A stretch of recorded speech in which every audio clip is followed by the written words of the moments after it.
Assalamualaikum warahmatullahi wabarakatuh. Perkenalkan, nama saya Fahmi Saroh, NPM 17140067. Berprodi Pendidikan Guru Sekolah Dasar, Fakultas Pendidikan Ilmu Pengetahuan Sosial dan Bahasa, Institut Pendidikan Tapanuli Selatan.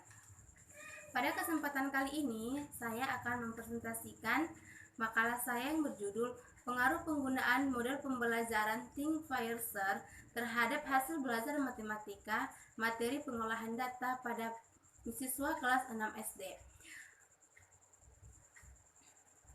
Ya, langsung saja saya akan mempresentasikan makalah saya yang latar belakangnya adalah kenyataan yang diperoleh dari kemampuan siswa pada materi pengolahan data, yaitu nilai harian siswa memiliki nilai rata-rata 67,35, sedangkan kriteria ketuntasan minimal ataupun KKM yaitu 75. Kenapa hal ini bisa terjadi? Karena siswa kurang aktif, cenderung pasif, dan kurang berani mengeluarkan pendapat. Belajar matematika juga bukan hal yang menyenangkan bagi mereka, melainkan mereka merasa tertekan. Kenapa bisa terjadi? Karena minat belajar matematika siswa sangatlah minim. Siswa lebih asik mengobrol dengan teman sebangkunya dibandingkan dengan mendengarkan penjelasan dari guru. Jadi, upaya yang saya tawarkan di sini yaitu upaya yang dapat dilakukan untuk menumbuhkan minat belajar siswa, yaitu dengan memberikan motivasi, menyediakan sarana dan prasarana belajar, serta pemberian perhatian, pembuatan les tambahan, ataupun guru dapat menggunakan media atau model pembelajaran yang baik sesuai dengan kondisi yang dibutuhkan oleh siswa, sehingga proses belajar mengajar dapat meningkat dan hasilnya juga akan lebih baik. Itulah yang melatar belakangi saya sehingga menggunakan model pembelajaran Think Fiercer untuk meningkatkan hasil belajar matematika pada materi pengolahan data siswa kelas 6 SD. Selanjutnya, perumusan masalah. Di sini yang saya buat adalah bagaimana meningkatkan hasil belajar matematika materi pengolahan data dengan menggunakan model Think Fiercer terhadap siswa kelas 6 SD. Yang tujuan dan manfaatnya yaitu untuk mengetahui bagaimana pengaruh penggunaan model pembelajaran Think Fiercer terhadap hasil belajar matematika materi pengolahan data terhadap siswa kelas 6 SD. Ya, pembahasannya yaitu 1. Hakikat hasil belajar matematika materi pengolahan data. Yang pertama, pengertian belajar. Pengertian belajar menurut Ursula Sari dalam Hamdayama 2016 halaman 28, yaitu belajar adalah usaha sadar atau suatu kegiatan yang dilakukan seorang siswa supaya dapat mengetahui atau dapat melakukan sesuatu. Selanjutnya yaitu hasil belajar.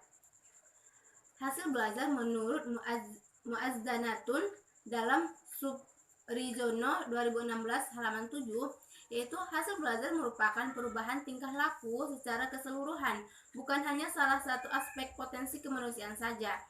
Yaitu aspek tersebut maksudnya adalah aspek kognitif, aspek afektif, dan aspek psikomotorik. Selanjutnya, pembelajaran matematika di SD. Pembelajaran matematika adalah proses pemberian pengalaman belajar kepada peserta didik melalui serangkaian kegiatan yang terencana sehingga peserta didik memperoleh kompetensi tentang bahan matematika.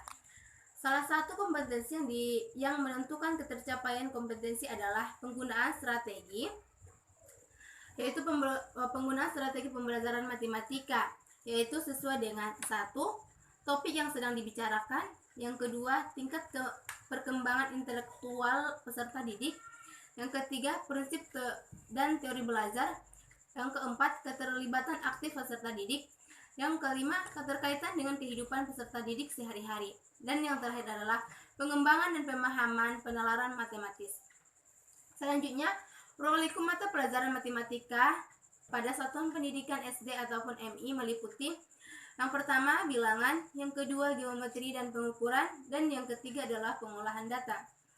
Ya, pada materi yang saya angkat di makalah ini yaitu materi pelajaran pengolahan data, di mana materi pelajaran pengolahan data ini terbagi menjadi 3. Yang pertama yaitu mean, yang kedua median, dan yang ketiga adalah modus. Ya, yang pertama adalah rata-rata. Rata-rata hitung adalah nilai rata-rata dari sekumpulan data statistik yang memiliki rumus jumlah nilai objek yang diperhatikan dibagi dengan banyak objek yang diperhatikan. Yang selanjutnya adalah median atau ME. Median adalah nilai tengah pada suatu data setelah diukur dari nilai yang terkecil sampai nilai yang terbesar. Jika banyak data itu ganjil atau mean dua nilai tengah. Jika banyak data itu genap, maka nilai tengahnya itu ditambahkan baru dibagi 2. Selanjutnya modus. Modus adalah nilai dari sekumpulan data yang paling sering muncul. Jadi, modus adalah nilai yang paling sering muncul ataupun angka yang paling sering muncul. Ya, selanjutnya hakikat metode Think-Fire-Share. Seperti yang saya bilang tadi, saya menggunakan metode Think-Fire-Share untuk meningkatkan hasil belajar matematika pada materi pengolahan data. Metode pembelajaran adalah serangkaian yang dilakukan seorang guru untuk menarik minat belajar siswa, sehingga dengan menerapkan metode pembelajaran yang sesuai dengan materi yang dibawakan tersebut dapat meningkatkan hasil belajar siswa. Metode pembelajaran TPS atau Think-Fire-Share adalah metode pembelajaran kooperatif yang dirancang untuk mempengaruhi pola interaksi siswa dan memungkinkan siswa untuk berpikir sendiri dan bekerja sama dengan orang lain. Ya, bagaimana langkah-langkah model pembelajaran ini? Saya akan paparkan di sini. Yang pertama, siswa ditempatkan dalam beberapa kelompok. Setiap kelompoknya terdiri dari 4 anggota kelompok. Yang ketiga, guru memberikan tugas dari setiap kelompok. Yang keempat, masing-masing anggota kelompok memikirkan dan mengerjakan tugas tersebut secara sendiri-sendiri terlebih dahulu. Yang kelima adalah kelompok membentuk anggota-anggota secara berpasangan. Yang ketujuh adalah setiap pasangan mendiskusikan hasil pengerjaan individunya. Yang kedelapan adalah kedua pasangan bertemu kembali dalam kelompoknya masing-masing untuk men-share ataupun membagi hasil diskusinya. Ya, sudah langkah-langkah Think-Fire-Share yang dikemukakan oleh Rosella Sari dalam Miftah Hadi 2005 halaman 207. Jadi, suatu pembelajaran mempunyai keunggulan masing-masing. Demikian pula dengan metode pembelajaran Think-Fire-Share kali ini, saya akan mengemukakan keunggulan menurut Rosella Sari dalam Miftah Huda 2015 halaman 207. Di antaranya yaitu 1. Memungkinkan siswa untuk bekerja sendiri dan bekerja sama dengan orang lain.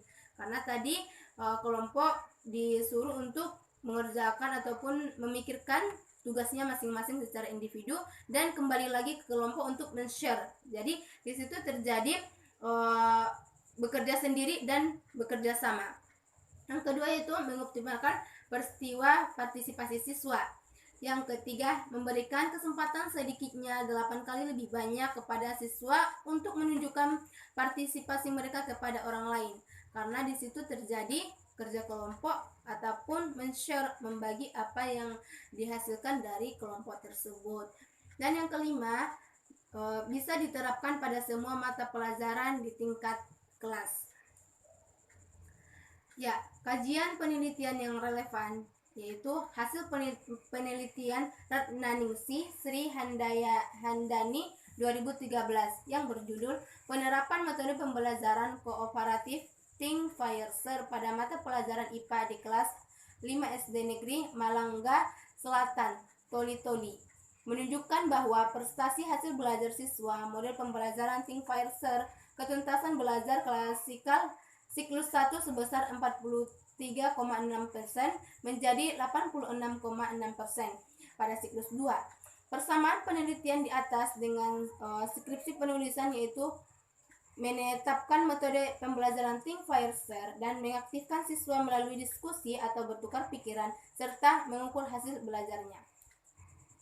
Ya, pada yang selanjutnya itu kerangka berpikir. Kerangka berpikir di sini rendahnya hasil belajar siswa dalam pembelajaran matematika dengan menggunakan metode Think-Fire-Share yang memiliki langkah-langkah. 1. Tahap pendahuluan, yang kedua tahap berpikir, yang ketiga tahap fire atau pengarahan, dan yang ketiga adalah tahap share.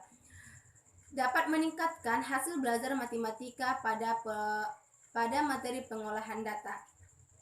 Sekian dan terima kasih. Wassalamualaikum warahmatullahi wabarakatuh.